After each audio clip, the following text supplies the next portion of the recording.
Smoking causes cancer. Smoking kills. புகைப்பிடித்தல் புற்றுநோயை உண்டாக்கும் மற்றும் உயிரை கொல்லும். Consumption of alcohol is injurious to health. மது அருந்துதல் உடல் நலத்திற்கு கேடு விளைவிக்கும். Be safe, don't drink and drive. பாதுகாப்பாக இருப்பீர், மது அருந்துவிட்டு வாகனம் ஓட்டாதீர்.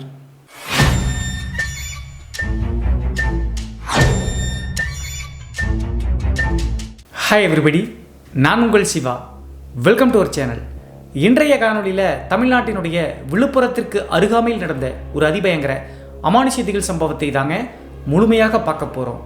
இந்த சம்பவத்தில் 1970 காலகட்டத்தில் ஒரு பெண்ணை வீட்டுக்குள் புதைத்து அப்போதிலிருந்து இப்போது வரைக்கும் அந்த கிராமத்தார் மிரளும் வகையில் நடக்கக்கூடிய திகில் மற்றும் அமானுஷ்ய நிகழ்வு தாங்க இன்றைய காணொலி. ஸோ இன்றைய காணொலியும் கொஞ்சம் கூட சுவாரஸ்யம் மற்றும் த்ரில்லிங் குறையாமல் நீங்கள் அப்படியே எதிர்பார்க்கலாங்க. இதுபோன்று உங்களுடைய வாழ்க்கையிலும் ஏதாவது திகில் சம்பவம் நடந்துருந்துச்சுன்னா இந்த மின்னஞ்சல் மூலியமாக அதை ஷேர் பண்ணலாங்க. ஒருவேளை மின்னஞ்சலில் டைப் பண்ணுறது கஷ்டமாக இருந்துச்சு அப்படின்னா நம்ம சேனலோட இன்ஸ்டாகிராம் லிங்க்கை கீழே டிஸ்கிரிப்ஷனில் கொடுத்துருக்கேங்க. அதில் போய் ஃபாலோ பண்ணிவிட்டு வாய்ஸ் நோட்டாக கூட ஷேர் பண்ணலாங்க. இது வரைக்கும் நம்ம சேனலை நீங்கள் சப்ஸ்கிரைப் பண்ணாமல் பார்த்துட்டு இருந்தாலும் சரி, புதிய பார்வையாளராக இருந்தாலும் சரி, வீடியோக்கு கீழே இருக்கக்கூடிய சப்ஸ்கிரைப் பட்டன் மற்றும் பெல் ஐக்கான் இரண்டையுமே கிளிக் பண்ணிடுங்க. நம்ம ஷோக்குள்ளே போலாம்.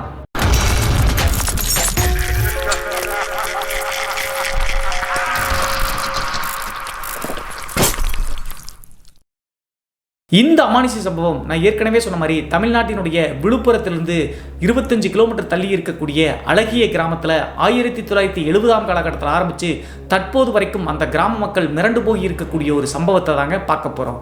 இந்த சம்பவத்தை நம்மளுக்கு மின்னஞ்சல் மூலியமாக ஷேர் பண்ணது புகழேந்தி அப்படிங்கிற அந்த கிராமத்தை சேர்ந்த நபருங்க. என்ன நடந்துச்சு அப்படின்னு சொல்லி பார்த்தா 1970 காலகட்டத்தில் நான் ஏற்கனவே சொன்ன மாதிரி விழுப்புரத்திலிருந்து 25 கிலோமீட்டர் தள்ளி இருக்கக்கூடிய அந்த கிராமத்து பகுதியில் ஒரு அரண்மனை மாதிரி வீடு இருந்திருக்குங்க. அந்த வீட்டு தலைக்கட்டு நபர்கள் தான் அந்த சுற்று வட்டாரத்தில் கூடிய எல்லா கிராமத்தையும் ஆண்டார்கள் அப்படின்னு சொல்லலாங்க. அதே நேரத்தில் அந்த அரண்மனையில் வீரப்பன் அப்படிங்கிற நபர் தான் அந்த குடும்பத்தையே வழிநடத்தி இருந்திருக்காருங்க. இந்த வீரப்பன் அப்படிங்கிறவர் சாதாரண நபர் கிடையாதுங்க. 70 காலகட்டத்தில் இந்த வீரப்பன் அரசியல், செல்வாக்கு, பணபலம், ஆட்கள் பலம் அப்படின்னு சொல்லிட்டு நல்ல மேலோங்கி இருந்தாருங்க. அந்த கிராமத்தில் சுற்று வட்டாரங்களில் என்ன நடந்தாலும் இவரை கேட்காம நடத்தவே முடியாதுங்க. அதே நேரத்தில் எங்கே எந்த பிரச்சனை நடந்தாலும் இவங்க வீட்டில் தான் வந்து பஞ்சாயத்து பண்ணுவாங்க. இவர் சொல்வது தாங்க சட்டம். இவரை மீறி எதுவும் யாரும் பேச முடியாதுங்க. ஆனால் இவருக்கு ஒரு சின்ன கோர புத்தி ஒன்று இருந்திருக்குங்க. அது என்ன அப்படி சொல்லி பார்த்தா தமிழக கிராமங்களில் 1970 காலகட்டத்திலாம் இந்த ஜாதி வெறி அப்படிங்கிறது ரொம்ப அதிகமாக இருந்துச்சுங்க. ஆணவ கொலைகளும் ரொம்ப மேலோங்கி இருந்துச்சு அப்படின்னே சொல்லாங்க. அதே மாதிரி தான் இந்த வீரப்பன் அப்படிங்கிறது தன்னுடைய குடும்பத்தாரை வந்து பார்த்தீங்கன்னா ஜாதி வெறியோடு எல்லாத்தையும் வளர்க்க ஆரம்பிச்சாருங்க. போக போக தாங்க இவங்களுடைய குடும்பத்தில் பெரிய பிரச்சனையை வர ஆரம்பிச்சு. இந்த வீரப்பன் அப்படிங்கிறவருடைய மூத்த மகன் என்ன பண்ணார் அப்படின்னா அந்த கிராமத்தில் இருக்கக்கூடிய இவங்களுக்கு கீழே இருக்கக்கூடிய ஒரு சமுதாயத்தில் இருக்கக்கூடிய பெண்ணை காதலிக்க ஆரம்பிச்சாருங்க. நிறைய வீடியோக்களில் சொல்லியிருக்காங்க, மனிதன் தான் இந்த ஜாதி மேலே கீழே அப்படின்னு சொல்லிட்டு உருவாக்குனது. ஆனால் இந்த பூமியில் எல்லோரும் சரிசமம் அப்படிங்கிறத புரிஞ்சுக்கணுங்க. கதைக்காக தான் நான் மேலே கீழே அப்படின்னு சொல்கிறேன். ஸோ அதற்கடுத்து வீரப்பனுடைய மூத்த மகன் இந்த தாழ்த்தப்பட்ட ஜாதி அப்படின்னு சொல்லப்படக்கூடிய அந்த பெண்ணை வந்து காதலிச்சது எப்படியோ தெரிய வந்துருச்சுங்க. அப்போது வீரப்பன் என்ன யோசிச்சார் அப்படின்னு சொல்லி பார்த்தா ஊர் மக்கள் முன்னிலையில் எல்லாரும் சமம் அப்படின்னு சொல்லிட்டு நம்ம இருந்துட்டோம். ஆனால் இப்போது இதை தடுத்தோம் அப்படின்னா ஊர் மக்கள் முன்னாடி நம்முடைய மதிப்பு போயிடும் அப்படின்னு சொல்லிட்டு யோசிச்சுட்டு அந்த திருமணத்தை அக்செப்ட் பண்ணிட்டாருங்க. அதற்கடுத்து அந்த மூத்த மகன் தன் காதலிச்ச அந்த பெண்ணையே திருமணம் பண்ணி வீட்டுக்கு வர்றாங்க. வீட்டுக்கு கொண்டு வந்து கிட்டத்தட்ட 6 மாத காலகட்டத்தில் இந்த வீரப்பன் அப்படிங்கிறவர் தன்னுடைய மருமகளை ஊரார் முன்னிலையில் நல்லா நடத்துகிற மாதிரி நாடகம் நடத்தியிருக்காருங்க. எல்லார் முன்னாடியும் தன்னுடைய மருமகள் அப்படி சொல்லிட்டு புகழ ஆரம்பிச்சாருங்க. இது எல்லாமே ஊரை வந்து நம்ப வைப்பதற்காக அப்படி சொல்லிட்டு அப்புறம் தாங்க போக போக தெரிஞ்சு 6 மாத காலகட்டம் முழுவதும் ஊர் மக்கள் எல்லாருமே வீரப்பனை பற்றி மேலும் புகழ ஆரம்பிச்சிட்டாங்க. தன்னுடைய ஜாதிக்கு கீழே இருந்தாலும் கூட அந்த பெண்ணை வந்து சரிசமமாக எடுத்து நல்லா வச்சிருக்காங்களே அப்படி சொல்லிட்டு பேச ஆரம்பிச்சாங்க. அது மட்டும் இல்லாமல் இந்த பெண்ணுக்கு அந்த குடும்பத்துக்கு போக தகுதியே கிடையாது, இருந்தாலும் அவர் மனப்பூர்வமாக ஏற்றுக்கிட்டார் அப்படி சொல்லிட்டு முழுமையாக ஊர் மக்கள் வந்து வீரப்பனை நம்ப ஆரம்பிச்சாருங்க. இந்த டைமில் தான் திருமணமாகி 6 மாத காலகட்டம் கழிச்சுங்க. ஒரு நாள் தொழில்முறை காரணமாக வீரப்பனுடைய மகன், அதாவது அந்த பெண்ணினுடைய கணவர் வந்து ஊருக்கு கிளம்ப ஆரம்பிச்சாருங்க. கிளம்பி கிட்டத்தட்ட வருவதற்கு 1 வார காலகட்டம் ஆகும்னு சொல்லிட்டு கிளம்பிட்டாருங்க. அப்படி இருக்கும்போது கணவன் கிளம்பின 2வது நாளேங்க வீரப்பன் என்ன பண்ணார் அப்படின்னா அவருடைய அரண்மனையினுடைய கெஸ்ட் ஹவுஸ் ஒன்று இருக்குங்க. அந்த கெஸ்ட் ஹவுஸில் போய் நைட்டு நேரம் இருந்துட்டு தன்னுடைய மருமகளை ஏதோ பேசணும் அப்படின்னு சொல்லிட்டு கூப்பிட்டுருக்காருங்க. தன்னுடைய மாமனார் மேலே ரொம்ப பாசம் மற்றும் அன்பு வச்சிருக்கக்கூடிய காரணத்தினால, ஏன்னா நல்லா தான் நடத்துறாரு. ஸோ தைரியமாக தன்னுடைய மாமனார் கூப்பிட்றாங்களே அப்படின்னு சொல்லிட்டு அந்த டைமுக்கு அங்கே போயிருக்காங்க. போன உடனே அங்கே இரும்பு ராடோடு இந்த வீரப்பன் அப்படிங்கிறவர் காத்திருக்காருங்க. அந்த கெஸ்ட் ஹவுஸ்குள்ள நுழைஞ்ச உடனே தலையில ஓங்கி அடிச்சு ரத்தத்தோடு அப்படியே மயக்கம் போட்டு விழுந்துட்டாங்க. அதற்கடுத்து அந்த பெண் இறந்து போன பிறகு என்ன பண்ணியிருக்காரு அப்படின்னு சொல்லி பார்த்தா, அந்த கெஸ்ட் ஹவுஸ் 1970 காலகட்டத்திலாம் இந்த சிமெண்ட் காங்கிரீட்லாம் போடலிங்க, களிமண் இருக்கும் இல்லையா, களிமண்ணை வச்சு தாங்க பூசியிருக்காங்க. ஸோ அந்த கெஸ்ட் ஹவுஸினுடைய சென்டர் பகுதியில் குழி தோண்டி தன்னுடைய மருமகளை புதைச்சிட்டு அப்படியே சமப்படுத்தி விட்டாருங்க. அதற்கு பிறகு ஊர் மக்களை நம்ப வைக்கும் வகையில் என்னுடைய தகுதி பார்க்காம அவளை நான் வீட்டுக்கு கூப்பிட்டு வந்தேன், என் மகன் வந்து பார்த்தீங்கன்னா தொழில் ரீதியாக போன 2வது நாளே யாரையும் கூப்பிட்டு ஓடிட்டா அப்படின்னு சொல்லிட்டு இந்த வீரப்பன் அப்படிங்கிறவர் பேச ஆரம்பிச்சாருங்க. ஊர் மக்கள் எல்லாருமே வீரப்பன் மேலே முழு நம்பிக்கை வச்சிருந்த காரணத்தினால இந்த பெண்ணை நல்லா தான் நடத்தின மாதிரி பார்த்தாங்க. ஸோ அதனால் அவர் சொல்வது தான் உண்மை, இவன் இங்கே இருக்க முடியாமல் ஓடிட்டாள் அப்படின்னு சொல்லிட்டு ஊர் மக்கள் அந்த பெண்ணை பற்றி தப்பாக பேச ஆரம்பித்தாங்க. இதற்கு பிறகு தான் அந்த கிராமத்தில் அமானுஷ்ய புயல் வீசவே ஆரம்பிச்சுங்க. எல்லா வீடியோக்குள்ளும் சொல்கிற மாதிரி இறந்து போன பெண்ணினுடைய ஆவியினுடைய ஆட்டம் தொடங்க ஆரம்பிச்சு அப்படின்னு சொல்லலாங்க. அந்த பெண் இறந்த பிறகு ஊருக்கு போன கணவன் திரும்பி வர்றாருங்க. வந்த உடனே ஊர் மக்கள் சொன்ன மாதிரி தன்னுடைய மனைவி தான் எங்கேயோ ஓடி போயிட்டா அப்படின்னு சொல்லிட்டு நம்பிட்டாருங்க. தன்னுடைய அப்பா சொன்னதை அப்படியே முழுமையாக ஏற்றுக்கிட்டாரு. அதற்கடுத்து கிட்டத்தட்ட 1.5 வருடங்க காலகட்டம் வெயிட் பண்ணி காத்துட்டு இருந்துட்டு அவங்களுடைய வம்சத்திலேயே இருக்கக்கூடிய ஒரு பெண்ணை கிராண்டாக வந்து திருமணம் நடத்துறாருங்க வீரப்பன். திருமணமாகி 1 வருடம் 1.5 வருட காலகட்டத்திலேயே ஒரு அழகான ஆண் குழந்தை பிறக்குதுங்க. ஆண் குழந்தை பிறந்து சில மாதங்கள் உருண்டோடி போயிருச்சுங்க. அதற்கடுத்து ஒரு நாள் யதார்த்தமாக அந்த குழந்தையை வந்து பார்த்தீங்கன்னா கெஸ்ட் ஹவுஸில் வந்து விளையாட விட்டுட்டு வெளியே வேலையாட்களோடு பேசிட்டு இருக்காங்க. மதியம் ஒரு 12 மணி 1 மணி தோராயமாக இருக்குங்க. அப்போது கெஸ்ட் ஹவுஸ்குள்ள குழந்தையை தாளாட்டுற மாதிரி ஒரு மெல்லிய பாட்டு சத்தம் கேட்டிருக்குங்க. வெளியே இருக்கக்கூடிய அந்த தாய்க்கும் சரிங்க, அவங்களுக்கும் சரி என்ன நினைச்சிட்டாங்க அப்படின்னு சொல்லி பார்த்தா, அரண்மனை அப்படின்னா நிறைய பெண் வேலையாட்கள் இருப்பாங்க இல்லையா, அவங்க தான் யாரோ தாலாட்டு பாடுவாங்கள்ட்ட குழந்தைக்காக அப்படின்னு சொல்லிட்டு விட்டுட்டாங்க. அதற்கடுத்து கிட்டத்தட்ட ஒரு 5 நிமிடத்துக்கு மேலே தாலாட்டு பாடி திடீர்னு அந்த குழந்தை விசித்திரமாக கத்த ஆரம்பிச்சிருக்குங்க. அந்த சத்தம் கொஞ்ச நேரம் கேட்டு அப்படியே மயான அமைதியாயிருக்குங்க. என்னடா எந்த சத்தம் இல்லை அப்படின்னு சொல்லிட்டு அந்த பெண்ணினுடைய தாய் முதற்கொண்டு எல்லாரும் உள்ள ஓடி போய் பார்க்கும்போது பெரிய ஷாக்குங்க. என்ன நடந்துச்சு அப்படின்னே தெரியலீங்க. அந்த ஆண் குழந்தை மர்மமான முறையில் இறந்து போய் கிடந்திருக்குங்க. இறந்து போன குழந்தைய மருத்துவர்கள் வந்து செக் பண்ணி பார்க்கும்போது எப்படி இறந்துச்சு அப்படின்னு சொல்லிட்டு மருத்துவர்களாலேயே சொல்ல முடியலைங்க. எல்லாரும் கதிகலங்கி போயிட்டாங்க, அந்த ஒட்டுமொத்த குடும்பத்தாரும். அதற்கு பிறகு அந்த குழந்தையை நல்லடக்கம் செஞ்ச பிறகு ஊருக்குள்ள ஒரு பேச்சு ஒன்று பேச ஆரம்பிச்சாங்க. என்ன நடந்துச்சு அப்படின்னு சொல்லி பார்த்தா, அந்த குழந்தைக்கு தாலாட்டு பாடினாங்க அப்படின்னு சொல்லிட்டு ஒரு வேலையால் நினைச்சாங்கல்ல, உள்ள ஓடி போய் பார்க்கும்போது அந்த கெஸ்ட் ஹவுஸ்க்குள்ள யாருமே இல்லைங்க. அப்போதே வந்து பார்த்தீங்கன்னா அங்கே உள்ள ஓடி போய் பார்த்த நபர்களுக்கு டவுட்டுங்க, உள்ள தாலாட்டு கேட்டுச்சு, அது யார் அப்படின்னு சொல்லிட்டு யோசிக்கிறது மட்டும் இல்லாமல் அந்த குழந்தை துடிதுடிக்க இறந்து போறப்ப அந்த கெஸ்ட் ஹவுஸினுடைய ஒரு மூலையில் நிழல் போன்ற ஒரு பெண்மணியினுடைய உருவத்தை சில பேர் பார்த்துருக்காங்க. அப்போதே ஊர் மக்களுக்கும் சின்ன சந்தேகம் வந்துருச்சுங்க. அந்த ஓடி போன பெண் வந்து பார்த்தீங்கன்னா உண்மையிலேயே ஓடி போயிட்டாளா, நிழல் போன்ற ஒரு உருவம் எப்படி பார்த்தாங்க, இது எல்லாம் யோசிச்சு பார்த்து ஊர் மக்களுக்கு ஒரு சின்ன டவுட் வந்துருச்சுங்க. அந்த பெண் ஓடி போக வாய்ப்பில்லை, ஏதோ பண்ணிட்டாங்க அப்படின்னு சொல்லிட்டு நினச்சிக்கிட்டு அவங்க ஒரு வார்த்தையை சொல்லியிருக்காங்க.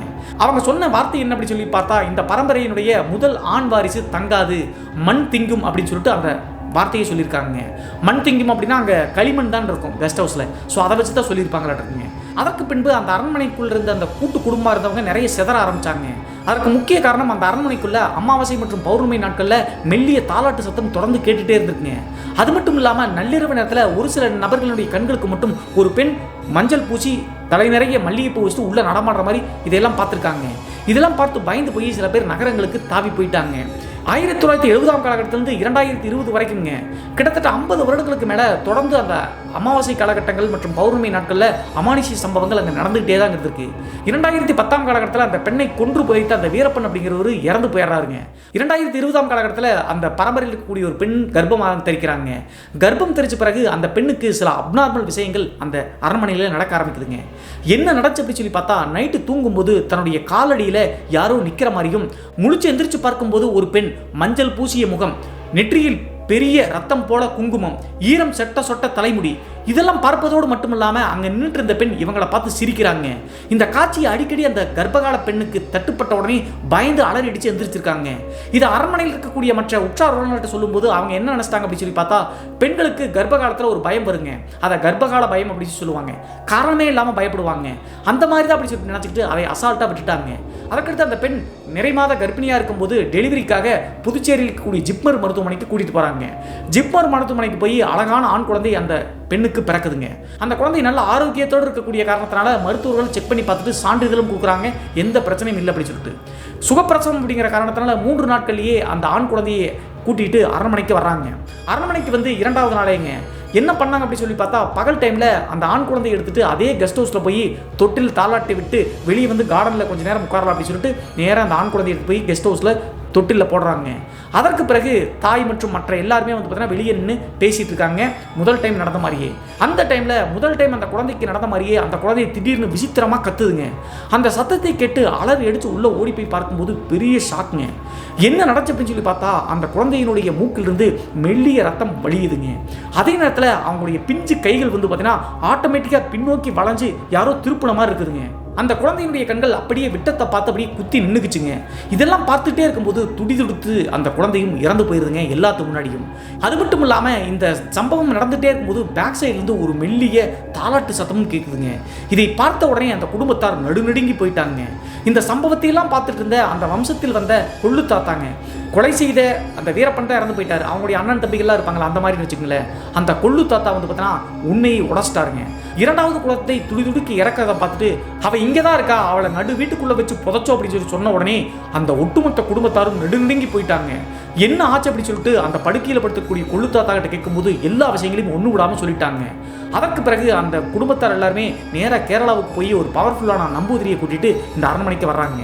நம்பூதிரி அந்த அரண்மனைக்கு வந்துட்டு கெஸ்ட் ஹவுஸ் பக்கத்தில் போயிட்டு அந்த கொள்ளு தாத்தா கிட்ட எந்த இடம் அப்படின்னு சொல்லிட்டு கேட்குறாருங்க. இந்த இடத்துல தோண்டுங்க அப்படின்னு சொல்லிட்டு அந்த கொள்ளு தாத்தா சொன்ன உடனே அங்கே ஆட்களை வச்சு தோண்ட ஆரம்பிக்கிறாங்க. அந்த குழந்தை ஜிப்மர் மருத்துவமனையிலிருந்து திரும்பி வர்றதுக்குள்ளேயே அந்த இடத்த முழுவதும் பார்த்தீங்கன்னா புது டைல்ஸ் போட்டு நீட் பண்ணிட்டாங்க.